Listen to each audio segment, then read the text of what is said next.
Okay. Hello, everyone. I'm Anton Troyanovsky, Global Affairs Correspondent for the New York Times here in Washington.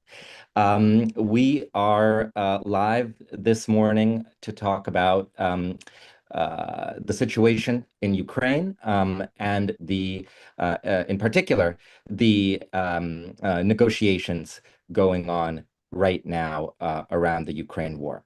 So I'll set the scene real quick and then pass it to our illustrious panelists, who I don't think need introduction, but we have two members of the National Security Councils of the last two administrations. We have Fiona Hill, who, of course, worked in the first Trump administration, and we have Tom Wright, who worked in the Biden administration. Fiona Hill is a senior fellow in the Center on the United States and Europe within the Foreign Policy Program at Brookings. Tom Wright is a senior fellow with the Strobe Talbot Center for Security, Strategy, and Technology at Brookings. So, to get started, the scene when we look at the current negotiating landscape on Ukraine could be boiled down to two things we heard from Presidents Putin and Zelenskyy yesterday. Let me just introduce our third panelist who just joined. That is Mariana Bujerin, a non-resident fellow at Brookings and a senior researcher with the Center for Nuclear Security Policy at MIT's Security Studies program. So to set the scene, yesterday, Putin, as many of you probably saw, called the Europeans, quote unquote, piglets of the Biden administration. And he said that absent substantive discussions, Russia will achieve the liberation of its historical lands by military means. President Zelenskyy wrote on his Twitter account that the Russian mindset is to use diplomacy to mask its desire to destroy Ukraine and Ukrainians. So if you listen really to the messaging from both, it doesn't sound like peace is nigh. But President Trump said this week that a deal is closer than ever. We do know that a Ukrainian delegation is expected in Miami for more talks in the next few days. And Kirill Dmitriev, the Russian sovereign wealth fund chief who has acted as a negotiator for Putin, is also expected to travel to Miami soon. So the Trump administration has clearly spent an extraordinary amount of time on negotiating something here. And this is a question I want to kick things off by actually taking it to Mariana. Are we seeing real diplomacy going on here? Or is this, as I think we can read between the lines on Zelenskyy's comments, is this really a little bit a sideshow to a reality of a war that's very likely to continue for months, if not years? So, Mariana, do you want to kick things off on that?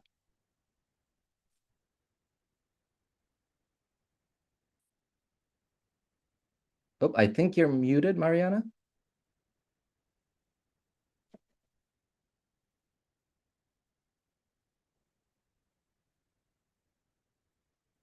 I'm not sure. Can others hear Mariana or no? I cannot either. No, sadly not. And I'm sure that means that our audience can't hear either. Right. Well, if you don't mind, then Fiona, I'll pose that question.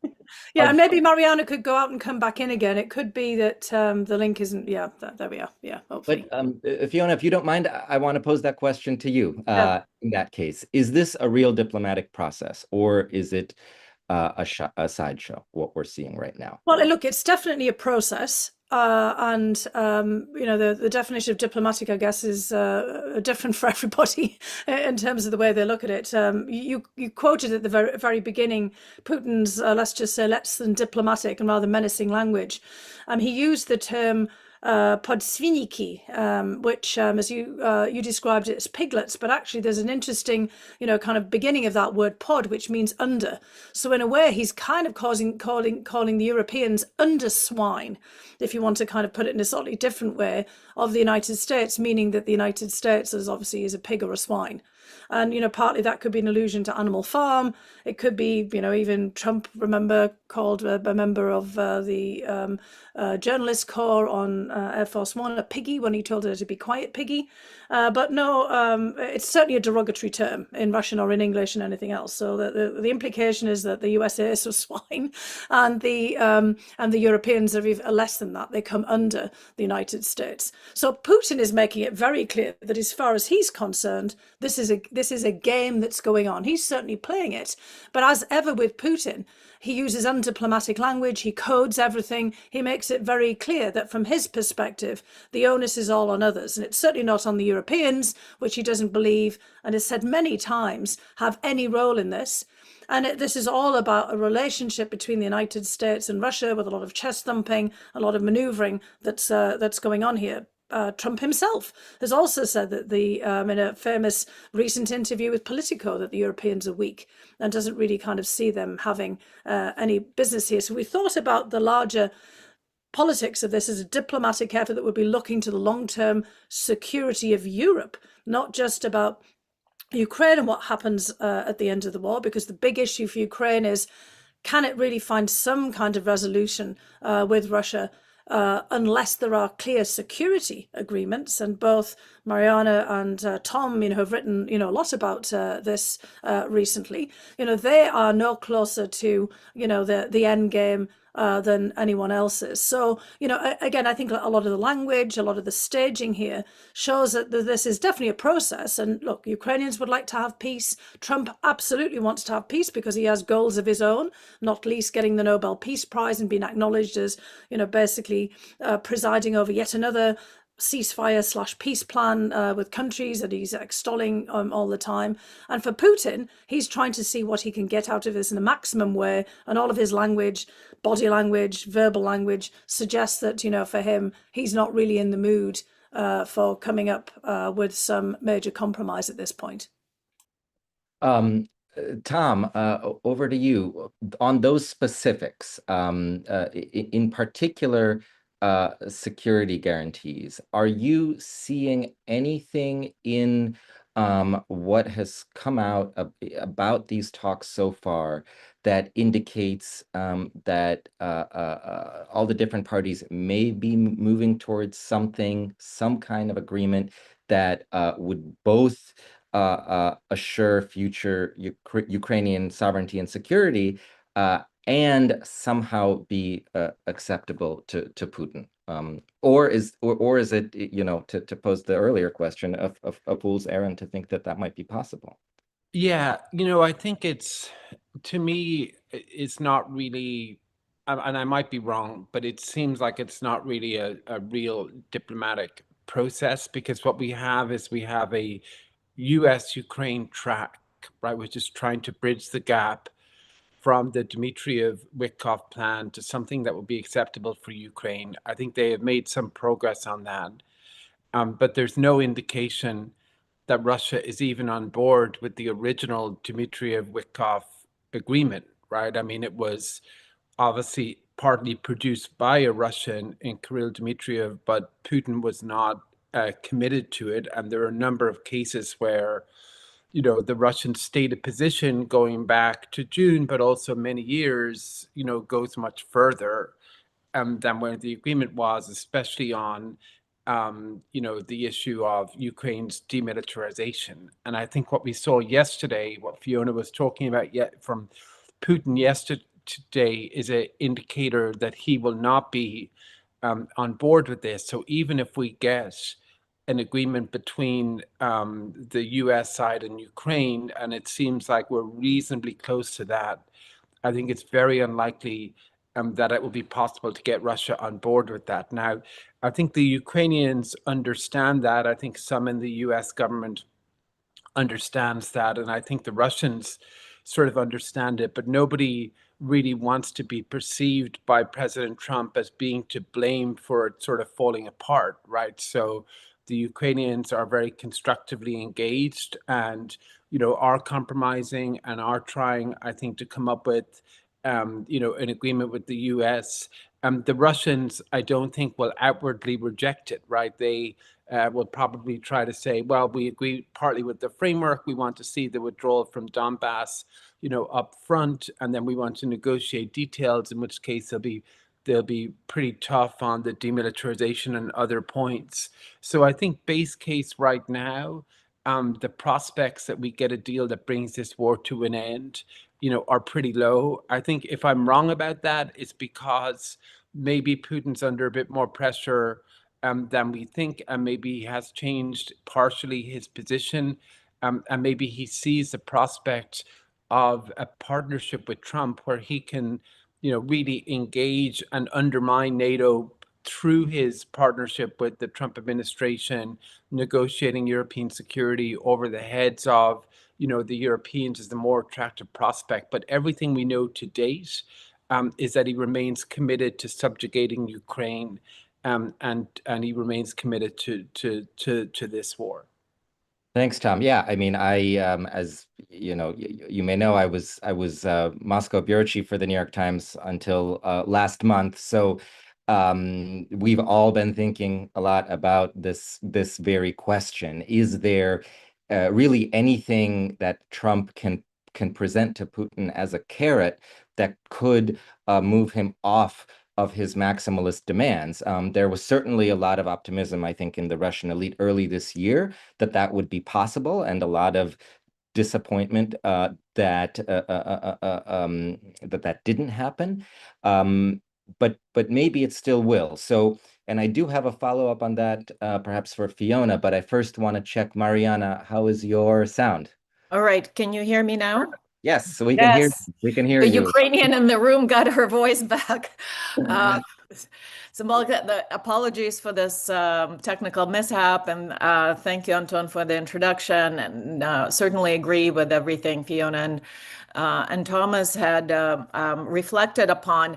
I think I'd just like to emphasize how different are the stakes for the actors that are involved in this process, right? So for the Trump administration, he wants the peace deal badly, but he just wants something concluded and fast. The details of it, the mechanics of it are far secondary for his purposes than the actual kind of end result of claiming this big victory that he, has solved this insolvable war and got his accolades. For Ukraine, it really is a matter of, it sounds sort of like a platitude, but truly survival and the future of the nation. And for Putin, his nation is fine, it's under stress, but the war has largely been conducted on Ukraine's territory. The Russians have not suffered in the same way that Ukrainians have, and their survival is not at stake in the same way that Ukrainians is. And I think, now that the war has gone badly or not the way he had imagined it would go, a quick and victorious war, and there are some costs. There is a lot that, Russia has put into this war, including the lives of its, many hundreds of thousands of citizens. I think getting like a sliver of the Donbass out of it at the end of the deal and a bunch of ruined towns is just not a big enough prize. That's why I think, whether it's the whole of Ukraine undermined and in some kind of, vassal situation to Russia, or the chance or opportunity to have to have his hand in the shaping of the European politics and European security architecture, I think that would be a big enough prize for Putin. That is certainly not something that, Trump has put on the table thus far. Although, the 28-point plan does include, all of the whole mass of the issues that have gone wrong between NATO and Russia since the NATO expansion. So that could be anything. Insert your favorite grievance there. So I think to reconcile these very radical positions or radically different positions would be difficult with the best of, goodwill that's brought to the negotiations table. Now, what I think, and I'll end with that, I think what I agree with Tom when he said that Ukrainians have learned not to appear as spoilers to the peace process. After that White House scene debacle, they regrouped. They thought, all right, we have to engage somehow. And that's exactly what they're doing. It's a prudent policy. In terms of offering carrots to Putin, I actually don't think that would work, right? Carrots are the encouragement. I think Trump has been quite lenient on Putin and put most of the pressure on Ukraine. What he's unwilling to do is put additional pressure, to put additional leverage on Russia, which is the harder thing to do, right? The more costly thing to do, to see if that might increase or level out leverages in negotiations. And Mariana, let me follow right up on that and to ask you about the domestic political dynamics in Ukraine right now. We'll get to the corruption scandal later. So I want to just ask you broadly, the possible deal being contemplated now would involve, as you wrote in your piece about the corruption scandal, very painful compromises, right, for Ukraine, if this in the world in which such a deal is even possible. Is where, you do see some polling that shows that perhaps the share of Ukrainians that are ready for a negotiated solution that leaves some Ukrainian land under Russian control is rising. At the same time, obviously, it's one thing to leave the de facto land situation and quite another to actually hand land over to Russia. But can you talk a bit about the domestic political situation, and maybe just in particular, can you imagine a situation in which Ukrainians would accept a peace deal that involves handing the still unoccupied part of the Donbass to Russia? Right. It is hard to gauge from the polling results exactly what would not be accepted by the Ukrainian public more broadly. I think the fact of the matter is that, in the 3.5 years, almost 4 years, Ukrainians have realized that, the military reconquest or deoccupation of the occupied territories is not a feasible option at this point, and might not be for a very long future. It's a fait accompli, and it's a very difficult fait accompli to reverse. A lesson that's also not lost on Putin, by the way. Right? That's one thing he's probably learned from this war. So I think there is an understanding that land is lost for now. The de jure recognition of it would be, I think, very staunchly opposed to by the Ukrainian public. The deoccupy or the retreat from the still unoccupied Donbass region of the Donetsk Oblast, possibly as it stands in exchange for little slivers that Russia occupied in Kharkiv and Sumy and elsewhere. I think that would be a very difficult sell, and I think it might be possible. Again, I cannot speak on behalf of the Ukrainian publics. If there are some really ironclad security arrangements for the rump Ukraine that are offered. Up to, troops on the ground, I don't know, policing airspace or some such NATO presence or European presence in Ukraine. I think that could possibly make that pill easier to swallow. I think, it's a no-go if the security guarantee situation remains as it is, rather nebulous and rather, lacking a bite. Got it. Thank you. So I want to now turn it back to Fiona and look at ask you about the U.S. Side of this. Trump. I think there has been a lot of speculation that that we heard all year, that eventually the president would get frustrated, get tired of trying to solve this war that he had promised to solve in 24 hours and move on. And in fact, that hasn't happened yet. And you know, his administration is spending a very large degree of time and resources on this. Fiona, as someone who has worked with this president, is there anything you can tell us about, or that we need to know about Trump's mindset to this war, his approach, how much does it go beyond his desire that we hear about frequently for a Nobel Peace Prize? Well, there are some other dimensions to this. I mean, he himself is the person who's stated over and over again that he wants a Nobel Peace Prize. So, you know, this is not people just projecting something, you know, on him as a criticism. I mean, he's said it, so that's very clear. There are a few other things that are important to him. One is actually sitting down with Putin and having a major arms control deal. That was right there from the very beginning. I think this is the tragedy of all of this. If we go back to the first Trump administration, that was lost in the whole mix about Russian interference in the elections. That, you know, Trump's whole idea going back to the 1980s, and, you know, some of this has now been quite well documented, but probably wasn't, you know, realized by any of the observers back in 2016. But if you go back over Trump's entire career, he wanted at one point to be the arms negotiator for Reagan. You know, he had exchanges with all kinds of people, including Richard Nixon, about, you know, the prospects of him getting involved in foreign affairs. We all remember, of course, that he went to Moscow in the 1980s.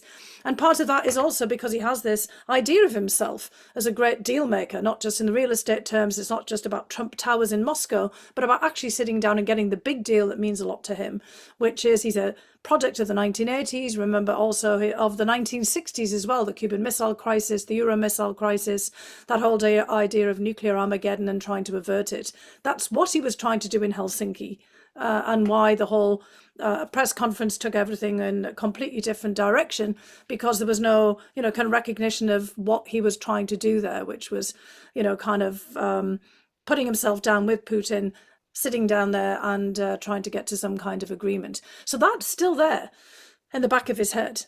And also there's a thread between Russia, North Korea, China and Iran that's not all just through the prism of Ukraine, where all of those three countries, by the way, just happen to be, you know, supporting Russia against Ukraine, essentially, and the United States, in their view, in the war, because Trump wants to deal with each of those individually to also get rid of the nuclear risk. So he wants to have different negotiations with Iran, with North Korea. We've already seen that and his efforts, and also with China, ultimately, not just on the economic and other security planes, but also about reductions in Chinese nuclear arsenal over the longer term, and perhaps some kind of arms control agreement. That's very much in the space that Mariana works in as well.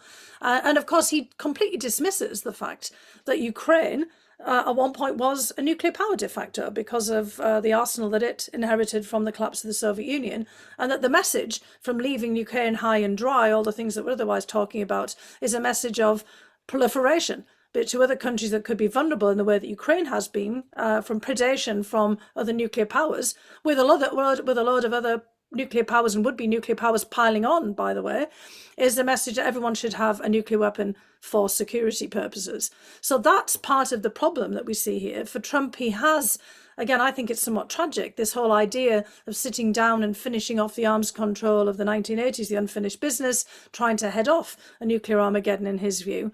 But all of these issues that we see swirling around Ukraine make proliferation more likely and insecurity more likely. And you can imagine South Korea, Japan, you know, even countries like Sweden, Turkey, many others, South Africa, which Trump is constantly putting on the back foot. All of these other countries that have been interested in nuclear weapons at different points, starting to wonder if, with the United States retreating from proper diplomacy, retreating from these ideas of real, genuine security guarantees, if they should be looking out for their own security, including through nuclear weapons. That arms control piece of it is really interesting and important, and so I'd love to get back to that later.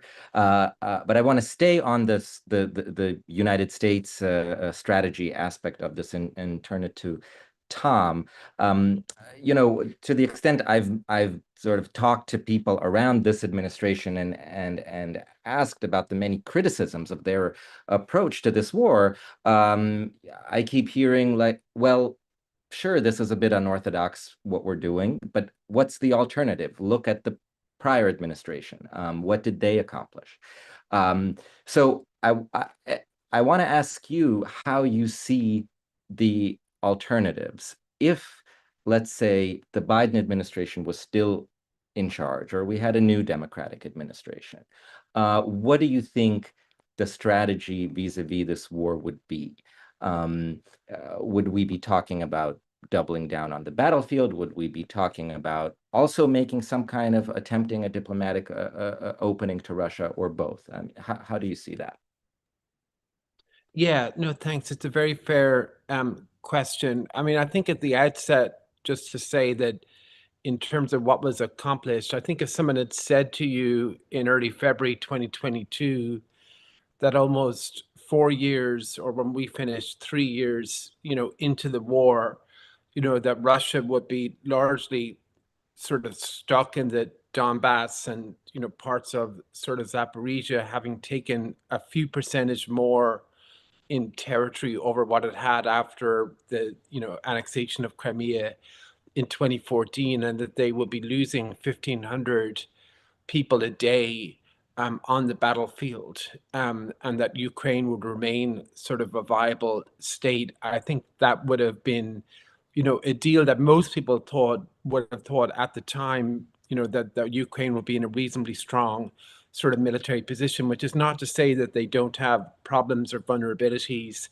especially given their size if the war continues sort of indefinitely. But I think clearly, even now, I think, Russia is not sort of winning this war.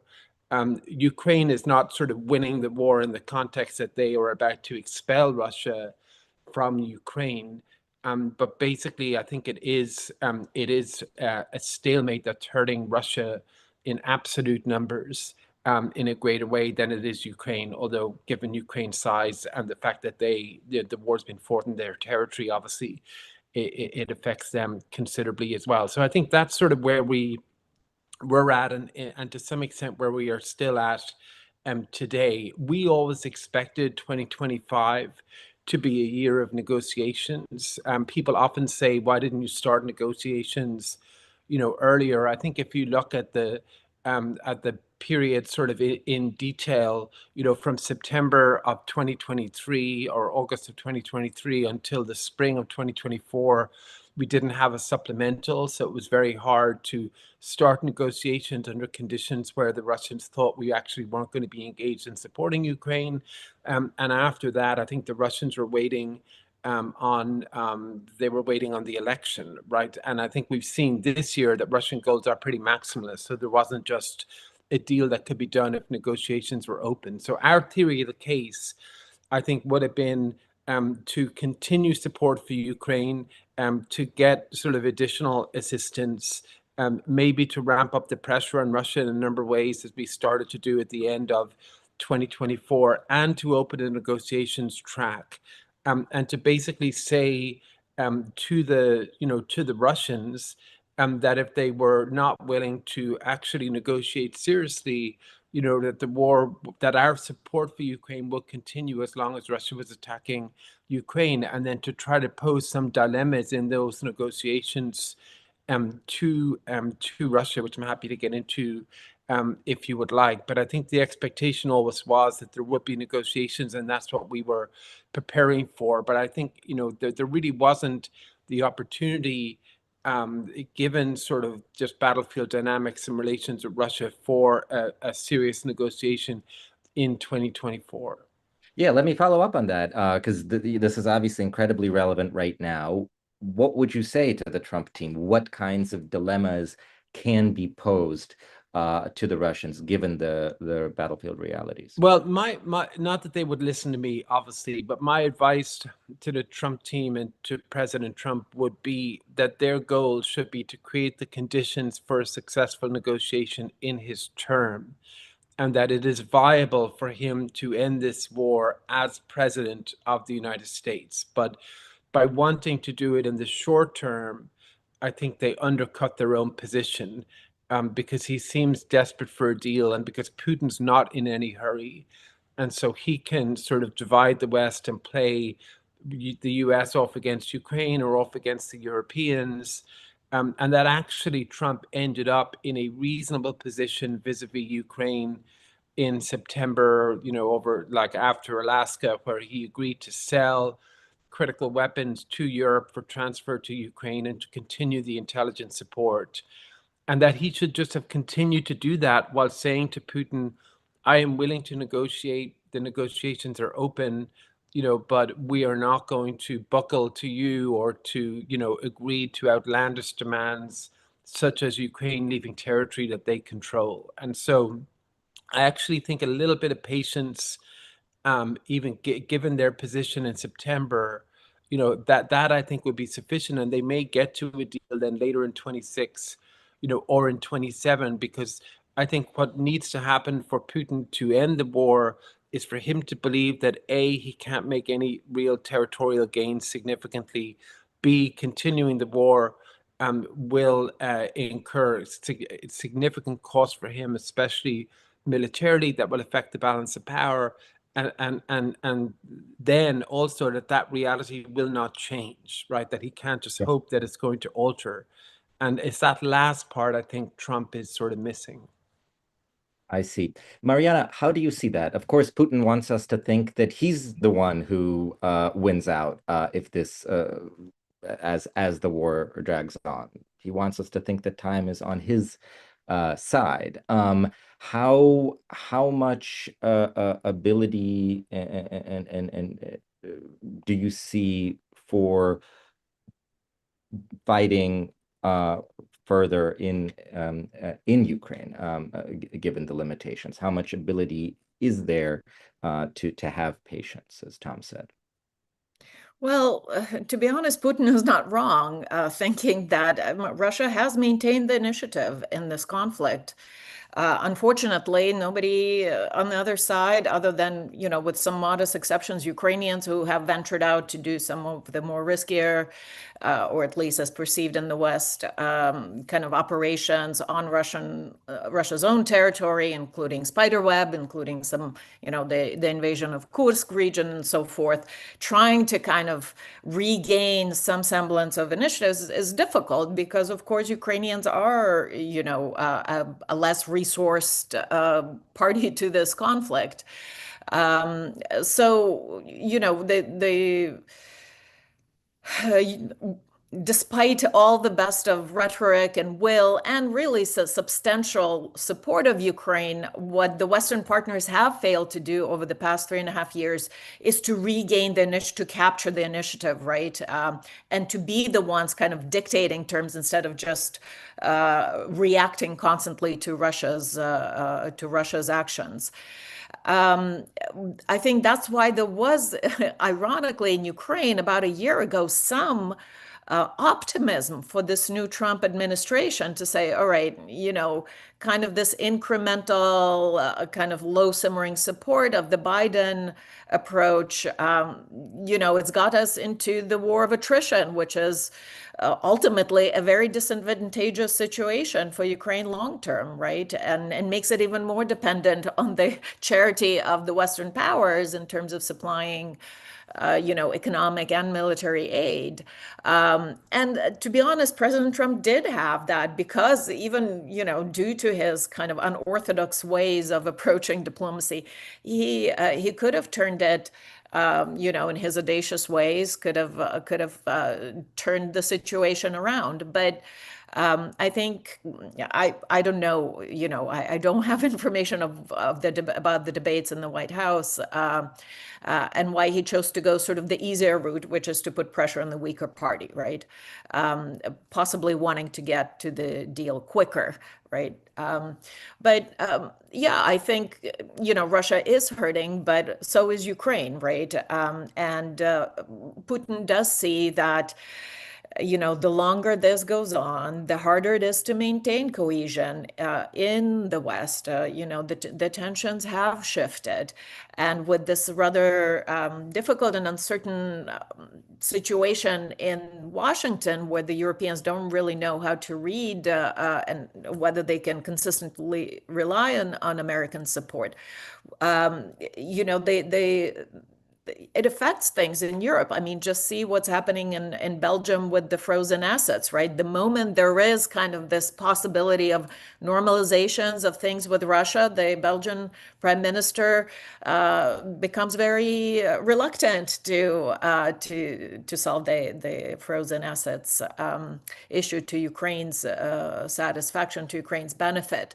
Putin might not be a master strategist, but he certainly is good at manipulating and reading and, the reflexive control kind of approaches to his adversaries, and he's kind of pushing on the buttons that seem to work. So yeah, I would not underestimate kind of Russia's capacity even today to continue this war, to marshal the resources, human and economic. And again, unless there is a substantial package of sanctions against oil and gas that's that's going to Senate as I hear right now, but it's been in the Congress for quite some time. I think I'm not sure if Fiona will know better, but I think it also hinges on what the White House and the prospects of the deal with the White House, right? So it's been kind of in this limbo. I mean, logically, you could impose sanctions and still negotiate, right, and then have a greater leverage with the lifting of the sanctions. So yeah, I certainly Ukraine is not losing, but Russia still has a lot of capacity to inflict outcomes, to affect outcomes and inflict a lot of hurt on Ukraine. Yeah, and let me pick right up on the sanctions bit. That was, I believe, a question from one of our viewers too. I'll ask you, Fiona. Do you see a way after 3.5, nearly 4 years of sanctions since the invasion, a way to implement more sanctions against Russia that could actually change Putin's calculus here? Look, I mean, for Putin, we can see that no price is too high for him to pay to get what he wants, which is control of Ukraine. We've had this recent. I mean, Washington's been talking about in newspaper columns and among ourselves about this interview that Susie Wiles, the chief of staff, gave to Vanity Fair, in which one of the sections implies that Trump is pretty aware that Putin wants the whole of Ukraine, even if people around him may be making all these speculations, as we've been talking about here, about will he be satisfied with stopping here, there, or anywhere, basically. So, I mean, I don't think Trump is naive about what Putin wants. And what he's trying to do, with the carrots is, Mariana's saying, he's doing a kind of a carrot and stick approach. So it's, I'm going to sanction you, but if you don't, I'll give you this carrot. Now, one of our great colleagues, Angela Stent, always said that Russia's approach to carrots is to take the carrot, beat you over the head, and then eat it. So this is carrots don't work. With Vladimir Putin, that particular mindset, as Mariana has already, kind of pointed out, and there are sort of limits, as Tom has been saying as well, to how you can incentivize Putin, because for Putin, he's pretty convinced that war will win, and it's just he's got to stick to it. He's got to, as Mariana's saying, that Ukraine's trying to figure out how they can keep in the game and try to outlast Putin. Putin's pretty confident that he can outlast Ukraine, and he can outlast anything that anybody throws at him, because he realizes that there is not the will there. There is not the will to really enforce those sanctions. So for his perspective, Trump is making a lot of idle threats, and he will find a way of adapting, because Putin is a survivalist. he stockpiled money for a long time. He's pretty confident that the sovereign wealth funds and all the other funds for the budget that you covered, kind of very closely when you were in Moscow, will last out for as long as it takes for everyone else to to basically crumble. That's why he plays all the time with, as you just pointed out, that every time it looks like the Europeans are finally going to make use of the frozen assets, that if he just makes a little nudge here, a little nudge there, that they'll back off from it. Because, again, there's not this unity of purpose inside of Europe. Because the problem is that Europeans writ large, even though many of the leaders of European countries, and especially those closer to Russia, have realized that this is the big European security crisis of this century. That this is a continuation of the wars for European security for the last 100 years in World War I and World War II. But that's not where the population is. Everybody cashed into the peace dividend after 1989. They're not ready for this. They feel they can manage the hybrid aspects of a war, even though some of those could be devastating in terms of sabotage attacks, cyber attacks, you name it. But they don't want to accept that this war in Ukraine is like World War I and the fields of Flanders, or like World War II, with the devastation of Europe. They're just not there. They're not in that mindset. Putin is. Putin is basically carrying out the continuation of what would have been logical had Churchill not handed over, Eastern Europe in Yalta at the end of World War II, and had we not gone into the Cold War.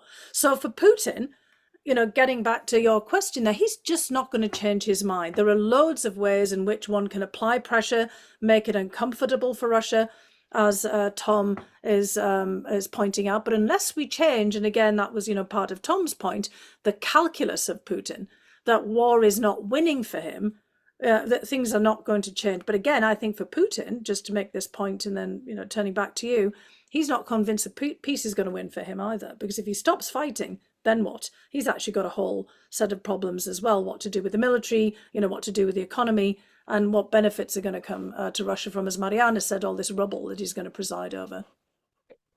Yes, and on that very note, I wanted to ask Tom about the situation in Europe.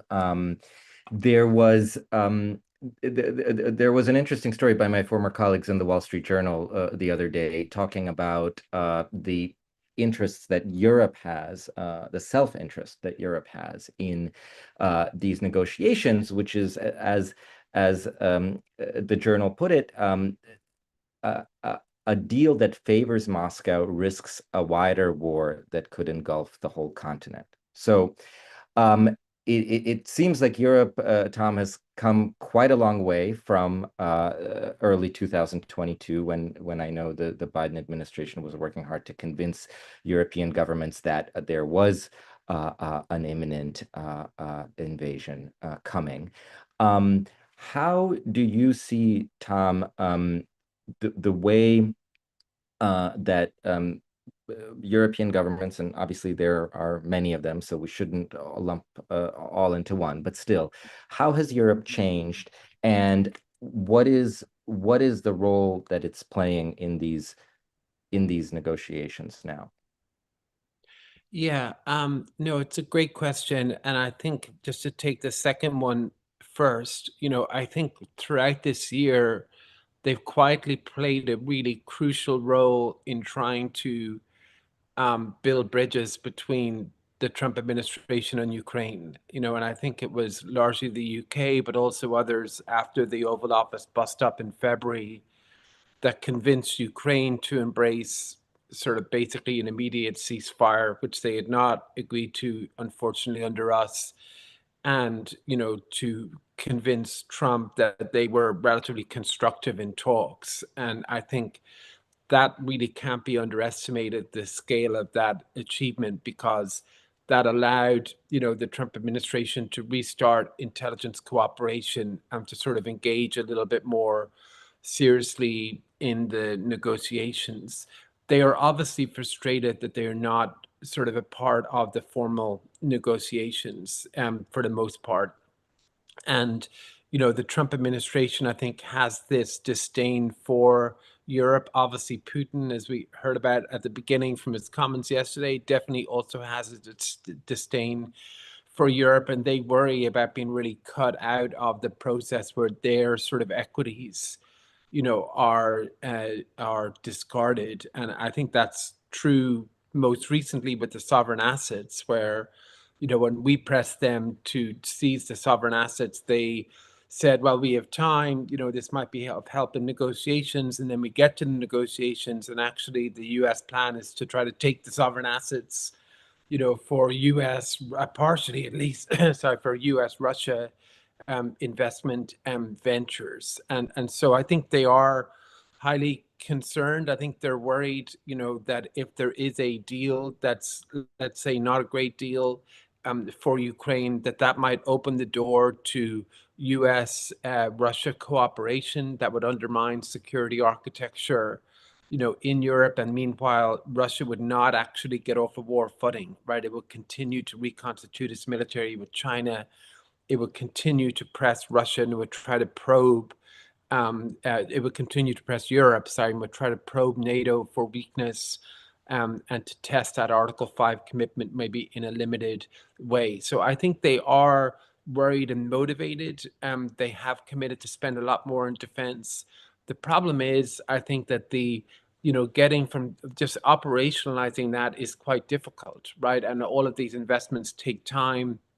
They are not sort of properly organized for this, and they have their own domestic and bureaucratic politics, right? So, I think this is a moment of great concern for them. But I think, as we saw from Chancellor Merz, I think some of them are sort of stepping up to the moment.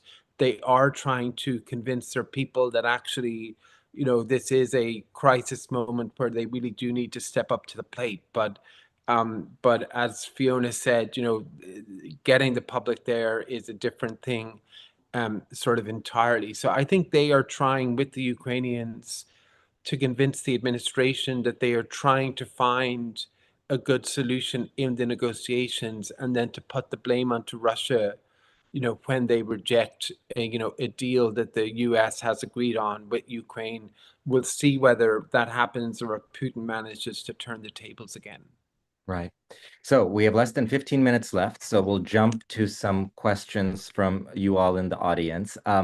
Mariana, I'd like to start with you and to finally talk about the corruption scandal that we mentioned earlier in the webinar. You wrote a very informative piece about it that's on the Brookings website. Everyone should read it.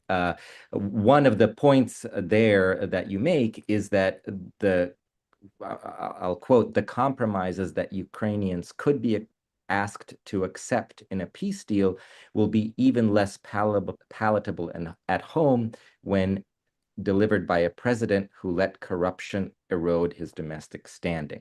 So before I get to our audience questions on that, I just wanted to sort of ask you by way of introduction to this topic, how damaging do you see that scandal being now? Obviously, we saw that it claimed Yermak's job, the powerful chief of staff to Zelenskyy. But at the same time, at least here in the US, the corruption scandal has receded from the headlines, and we see Zelenskyy continuing to pursue, obviously, his line in the negotiations. So where do we stand now in terms of how much this scandal has the potential to affect negotiations?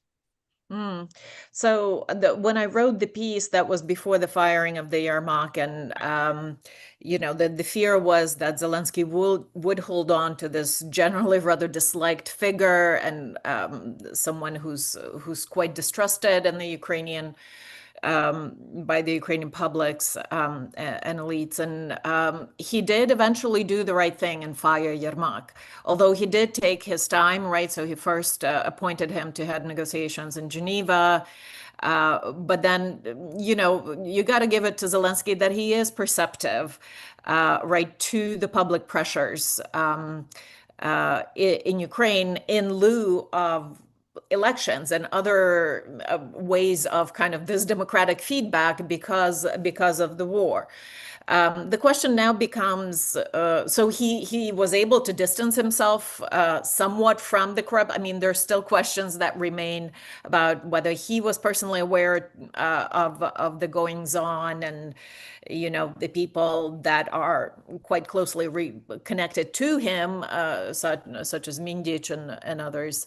To what extent he had been sort of just neglectfully blind or willingly blind to these corruption scandals.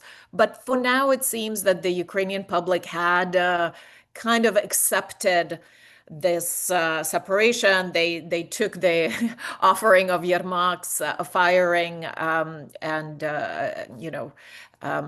ready to move on. I mean, I read recently, but I can't recall the details who did the survey. Zelenskyy still enjoys about 60% approval by the Ukrainians, which is a good sign. The question now becomes that there's been a lot of criticism for appointing Rustem Umerov as the head of the negotiations, although some understanding goes along with the fact that we're in the middle of negotiations. It's hard to kind of change horses mid-course. But the new chief of the presidential office has not been appointed, and again, that's going to be a very key appointment to the task of salvaging the credibility and legitimacy of the president's office, whether it's going to be just plugging a hole with someone who would continue along the same lines of kind of concentrating power, being in charge of key appointments, or whether the work of the office of the president will be put on a very different footing. So, yeah, go ahead. Well, let me just follow up real quick with a question from William Bullock in Paul's Church. What systems exist within the Ukrainian government? If you know, obviously, you may not, and then we can move on. But what systems exist within the Ukrainian government to firewall investigation of corruption from political influence? I don't have a very good answer to that question, other than to say that Ukraine is a rather bottom-up society, right? So Ukraine historically, after the collapse of the Soviet Union, again, that's a question for researchers, but somehow ended up with a powerful civil society and a rather dysfunctional and at times weak state. And the moment the state tried to amass too much power and concentrate it, there would be a popular uprising and the system would kind of recalibrate itself. And we've seen that in 2004 with the Orange Revolution. We've seen that in 2014 with the Revolution of Dignity. And actually kind of the miniature kind of part of it was, or instance of it was last summer when the anti-corruption institutions were at risk of losing their autonomy, again, something that came as a direct or it was embroiled with the scandal that would later be revealed. It seems that the Bankova, the president's office, got a whiff that this was going to be revealed soon. They tried to curb this investigation to the sort of firewalling from the political influence. And the firewall turned out to be a public demonstration, right? The first one since the beginning of the war. And it was kind of a conscious self-restraint, self-imposed restraint by the Ukrainian public not to protest at times of war, not to show fissures that the enemy could take advantage of. And that has been basically, that line has been crossed in July with the cardboard protests that basically were successful again. And Zelenskyy relented. The legislation was recalled, and Ukrainians basically showed that they are willing to lend this very broad-based support for anti-corruption institutions, for which they fought in 2014. I mean, NABU and SABO, the National Anti-Corruption Bureau, and the Special Anti-Corruption Prosecutor's Office are the outcomes of the Revolution of Dignity. That they were the institutions created post-2014 to do exactly this, to ferret out corrupt operators. And they are working, right? So So this tandem of these institutions with the civil society, with the public support, will probably is, no small achievement for a country like Ukraine in the post-Soviet space. And as painful, as distasteful, as hard as it is to watch something like this happen, I guess the silver lining is these institutions work. Thank you, Mariana. Now on to a question from Caroline Poplin of Bethesda. How to keep Trump from forcing concessions from Ukraine? Big question for sure. Perhaps Fiona, you could take this one. How to keep Trump from forcing concessions from Ukraine? Well, I think it actually picks up from what Mariana's just said. Trump's modus operandi, and frankly, so it's the same for Putin, is to deal with elites. And not just any old elites, but the people who own and run the country simultaneously. So if you look at the pattern of all of these engagements that President Trump has had on peace processes where he's touted his success, it's been done by just dealing with the guys at the top or business people who are involved in all kinds of financial and other economic transactions. So the Abraham Accords was done in this way, for example, which was pretty successful. It was completely bypassing, in many respects, all the political processes and normal diplomacy, which was what Mariana was saying before. And, the unorthodox, often pays off. But it pays off in the way that Trump approaches it, where you have a fusion of political and economic power. Armenia, Azerbaijan is one of those cases where both of the leaders of Armenia and Azerbaijan, who are very much, tied into political and economic elites. In the case of Azerbaijan, those are one and the same. They had a vested interest in solving the conflict over Karabakh. Of course, we saw the expulsion of Armenians from Karabakh, but also that they were interested in business deals over the longer term. Now, when it comes to Ukraine, that's not what the Ukrainians want. The Ukrainians want, the people of Ukraine want to have their viabilities, them as individuals and collectively ensured here. And Zelenskyy cannot speak on the behalf of all of Ukraine. Mariana's made this very clear. And it's also the case, as we've talked about, of leaving Europeans out of the discussion. And as you said, rightly, Anton, there's no one Europe and one European that fits all. You can't just, negotiate with Metz and Starmer and Macron and think you've got all of Europe there. We've seen, Orban and, the heads of Slovakia and, or Meloni in Italy, for example, having their own side deals with Trump, but also in the case of Orban with Putin. But none of these represent the entirety of European thinking either. And you've got the Baltic states, Poland, Scandinavian countries who are all in now on really thinking about either their own security in the case of Poland or support for Ukraine. So it's not that easy. You can't just make 18th century like deals like the Concert of Europe with a bunch of guys around a table, no matter how wealthy they are and how influential you think they are in their politics, and expect everything to be delivered. So I think that's where the rub is. Last question.